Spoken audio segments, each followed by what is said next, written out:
Assalomu alaykum. Tut ipak qurti mavsumiy boqilib, undan pilla yetishtiriladi va bu pilla asosan to'qimachilik, ya'ni ipak ishlab chiqarish va qayta ishlash korxonalari uchun xom ashyo hisoblanadi. Bugungi kunda respublikamizda bir yilda 25.000 tonna atrofida tirik pilla yetishtirilib, ishlab chiqarish korxonalari uchun xom ashyo sifatida yuborilmoqda. Tut ipak qurtini o'ragan pillasini tuzilishini o'rganish, biz ertaga ishlab chiqarish jarayonida ularga qanday rejim qo'yish, ulardan sifatli mahsulotlar olish va pillaning solishtirma sarfini kamaytirishdan iborat. Pilla qobig'i asosan quyidagi qismlardan iborat. Demak, pilla losi, pilla qobig'i, qazna, gumbak hamda ipak qurt po'stidan iborat. Pillalar o'ziga xos belgilari bo'yicha 3 ta asosiy guruhga bo'linadi. Demak, tashqi belgilari, vazni hamda pilla qobig'ining xususiyatlari. Pillaning geometrik o'lchamlari quyidagilardan iborat. Demak, uzunligi, diametri, yarim sharchalarda 1/2, bel diametri. Demak, ushbu chizmada ko'rsatilgan pillalarning shakli asosan 2 xil bo'ladi. Birinchisi ovalsimon bellik pillalar hamda ovalsimon belsiz pillalar hamda ovalsimon bellik pillalar. Demak, pillalarning uzunligi deb belgilanadi. Ovalsimon belsiz pillalarda demak ikkita diametr va bel diametri belgilanadi. Ovalsimon bellik pillalarda esa faqat pillaning uzunligi va pillaning diametri belgilanadi. Pillalar shakli bo'yicha bir nechta guruhga bo'linadi. Pilla qobig'ining yana bir ko'rsatkichlaridan biri bu ularning donadorlik ko'rsatkichi. Donadorlik 1 sm yuzaga to'g'ri keladigan donalar soniga aytiladi. Bu pilla ipining ingichkaligi, pilla ipining o'sha qobiqda necha metr bo'lishiga bog'liq bo'ladi. O'rtacha 1 sm yuzaga 50-150 dona, demak, donalar to'g'ri kelishi mumkin. Pillaning rangi bo'yicha ular toza oq, sariq, yashil, oq sariq, pushti bo'lishi mumkin. Pillalar normal va nuqsonli pillalarga bo'linadi.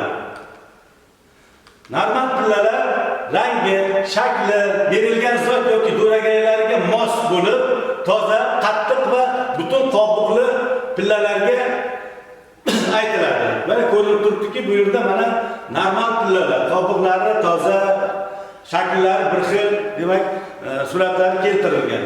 Nuqsonli pillalar rasmda ham ko'rsatilgan shakli, rangi, tuzilishi, tozaligi va sirtidagi nuqsonlari bilan farqlanadi.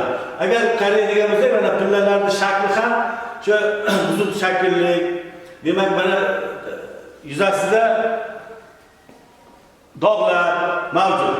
Bundan tashqari nuqsonli pillalarda qo'shaloq pillalar bo'lishi mumkin. Bu yerda ikkita va undan ortiq ipak qurti birgalikda bitta pillani o'ragan bo'ladi. Natijada mana quyidagi shu xunuk shaklli pillalar paydo bo'ladi. Shakli o'zgargan pillalar berilgan zotlarning shaklidan farqlangan pillalarga aytiladi. Mana e'tibor qaratiladigan bo'lsa, bu normal pillalarga mos emas. Bu yerda o'tkir uchli, bu yerda yana o'tkir uchli pillalar. Bu shakli mos kelmaydi.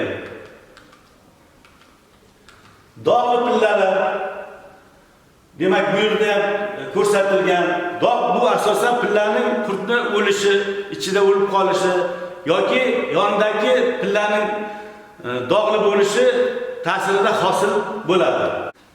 Demak, o'sha yuqorida ko'rgan pillalarimizda asosan maqsad xom ipak olish, ya'ni pilla ipini qobiqdan ajratib olish natijasida ipak hosil qilish. Biz navbatdagi slaydda pilla ipi to'g'risida ma'lumotlar keltirganmiz. Demak, pilla ipi mana ipak qurtining ichidagi rezervuar sanaladi bu. Ipak qurtining ipak ajratuvchi mana ikkita bezidan chiqadigan fibrayn. Ya'ni bu ikkita fibrayn mana toq yo'ldan chiqib, bu ko'ndalang kesimi ikkita oqim fibroin bir-biriga qo'shilmasdan seritsin bilan o'ralib, yopishtirilib, ikkita tolali ip hosil bo'ladi. Mana qurtning o'sha og'iz toq yo'lidan chiqadigan ipning ko'rinishi. Mana bu yerda o'sha ipak qurtini rezervuarlari ochib olinib, o'sha o'rganilgan mana shuning ichida fibroin bo'ladi. Mana shu ikkita fibroin mana toq yo'lidan chiqib, ikkita juft tolani tashkil etgan ipdan ipak hosil qiladi. Agar billa ipini ko'radigan bo'lsak, unda ichki notekislik bo'ladi. Bu ichki notekislik degani pillani birinchi chiqarib qurt o'rab boshlaganda ingichkaroq bo'ladi. Bu asosan xomuza uchun ishlatiladi. Keyin yo'g'onlashib boradi va keyin ma'lum miqdordan keyin ingichkalanadi. Ya'ni bitta pillada 1,5 ming atrofida uzunlikdagi ip bo'lsa, u borgan sari demak oxirgi 500 metrlari ancha ingichkalanib boradi. Bitta pilla ipi 2-2,5 barobargacha boshlang'ichga nisbatan ingichkalanishi mumkin. Pillaning kimyoviy tarkibi yuqorida ta'kidlaganimizdek fibroin, seritsin, efir moddalari, spirt hamda mineral moddalardan iborat bo'ladi. Mana pilla ipini ko'ndalang kesimiga e'tibor qaratadigan bo'lsak, mana bu ikkita oqim deganimiz o'sha fibroin, mana bu seritsin, atrofini aylantirib o'rab olgan seritsin. Bu kilisimon modda, yelimsimon modda hisoblanadi. Endi bu yerda pilla ipini ko'ndalang kesimiga qaraydigan bo'lsak, demak pilla ipini ko'ndalang kesimi mana ikkita uchburchakli, mana ikkita uchburchak, uchlari dumaloqlangan uchburchak, ikkalasi birlashgan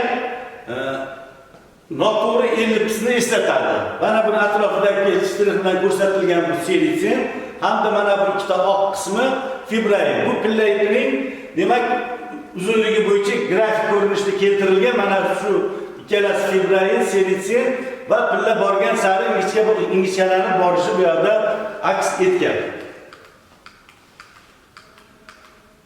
Fibroin tabiiy yuqori molekulyar oqsil modda bo'lib, tarkibi 48-49% uglerod hamda 6,5% vodorodni tashkil qiladi va 17-19% azot, 26-28% kislorod. Uning kimyoviy formulasi quyidagicha ifodalanadi. Mana bu yerda chizmaga qaraydigan bo'lsak, demak mana shu nima fibroin hisoblanadi. Buni atrofidagi seritsin yuvib eritib olingan va ko'ndalang kesimi demak mikroskopda ko'rilgan. Seritsin tarkibidagi uglerod 44-46% tashkil etadi, vodorod 5,7-6,4% tashkil etadi, azot 6,4-19% tashkil etadi va kislorod 30,3-38% tashkil etadi. Oltin gugurt 0,15-0,2% bo'lishi mumkin. Kimyoviy formulasi quyidagicha ifodalanadi. Pilla ipining uzunligi ikki xil bo'ladi. Birinchisi umumiy uzunlik hamda uzluksiz uzunlik. Pilla ipining umumiy uzunligi uzilishlardan qat'iy nazar chuvish jarayonida demak bitta pilladan olingan ipning uzunligi. Ya'ni bu o'rtacha 1200-1,5 ming metrni tashkil etishi mumkin. Uzluksiz uzunlik demak pillani chuvib boshlangandan keyin birinchi uzilishgacha bo'lgan uzunlik hisoblanadi va u quyidagicha aniqlanadi. Demak uzluksiz uzunlik bu umumiy uzunlik hamda bu yerda ham pilla ipining uzilishlar soni. Iplarning asosiy o'lchov birligi bu ularning chiziqli zichligi hisoblanadi. Ya'ni chiziqli zichligi 1 kilometr uzunlikdagi ipning vazniga aytiladi va bu tekstil to'qimachilikda shunday termin bilan yuritiladi. Bu ipning uzunligini uning massasiga nisbatiga aytiladi. Demak bu yerda ipning vazni, ipning uzunligi. Bundan tashqari ikkinchi o'lchov birligi bu iplarning nomeri hisoblanadi. Nomer degani bu 1 gram ipning uzunligiga aytiladi. Agar 1 gram ipning uzunligini oladigan bo'lsak, mana bizda asosan ishlatiladigan terminlar bor. Tikuv iplarni olganda ham 10-nomerlik, 40-nomerlik iplar deymiz. Mana agar 10-nomerli ipni oladigan bo'lsak, o'shani 1 grami 10 metr chiqadi. Agar 40-nomerli ipni oladigan bo'lsak, uning 1 grami 40 metr chiqadi.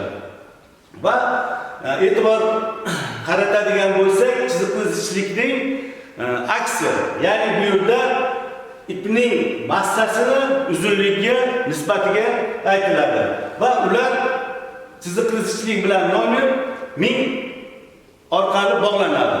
Bu yerda agar chiziqli zichlik aniq bo'lsa, nomer topish uchun ushbu formula foydalanadi yoki aksincha. Pilla ipining texnologik xususiyatlaridan biri bu uzilish kuchi. Uzilish kuchi absolyut hamda nisbiy bo'ladi. Absolyut uzilish kuchi demak, ipning uzilishi uchun sarf bo'lgan kuch hisoblanadi va u newtonda o'lchanadi. Absolyut uzilish kuchi demak, ipning uzilish kuchini chiziqli zichlikka nisbatiga aytiladi va quyidagicha hisoblanadi. Demak, bu yerda nisbiy uzilish kuchi bu bitta ipning uzish uchun sarf bo'lgan kuch va bu pilla ipining chiziqli zichligi. Bundan tashqari pillaning asosiy qismini pilla qobig'i va gumbak tashkil qiladi. Ipakdorlik pilla qobig'idagi tolalarning miqdori bilan ifodalanadi va pilla qobig'ining vaznini pilla vazniga nisbati orqali aniqlanadi. Demak, bu yerda mana ipakdorlikni aniqlaydigan bo'lsak, qobiqning vazni va bu yerda pillaning vaznining nisbati keltirilgan. Ishlab chiqarish jarayonida asosan pilla ipakning chiqish miqdori bu ishlab chiqarishning asosiy ko'rsatkichi hisoblanadi. Bu yerda demak, pilla ipining vaznini pillaning umumiy vazniga bo'ladigan bo'lsak, qancha miqdorda demak mahsulot chiqishi aniqlanadi. Yuqorida ta'kidlab o'tganimizdek, pilla ipi bilan birgalikda ma'lum miqdorda demak boshqa tolalar ham ajraladi. Bulardan demak pilla losining chiqishi demak pilla losining vazni va pillaning vazniga nisbatiga aytiladi. Pilladan qurt po'stini chiqishi miqdori, bu yerda ham pilla po'stini pillaning vazniga bo'linadi. Pilladan gumbakning chiqish miqdori demak bu yerda bu gumbakning vazni va bu pillaning vazni va buning nisbatiga foydalanib topiladi. Pillani chuvib bo'lgandan keyin ipakchanlik quyidagicha aniqlanadi. Demak, bu yerda pilla ipi, pilla losi hamda pilla po'sti va bularning pillaning vazniga nisbati aniqlanadi. Bu yerda mana yuqorida ta'kidlab o'tganimizdek, o'sha elementlari keltirilgan. Chuvaluvchanlik bu yerda demak pilla ipini quruq pilla vazniga nisbatiga aytiladi. Pillani solishtirma sarfi demak bu 1 kilogramm xom ipak olish uchun sarf bo'lgan pilla miqdori. Bu bizada o'rtacha 2,7 3 kilogrammni tashkil etadi. Bu yerda demak quruq pillani vaznini bo'lamiz xom ipak vazniga.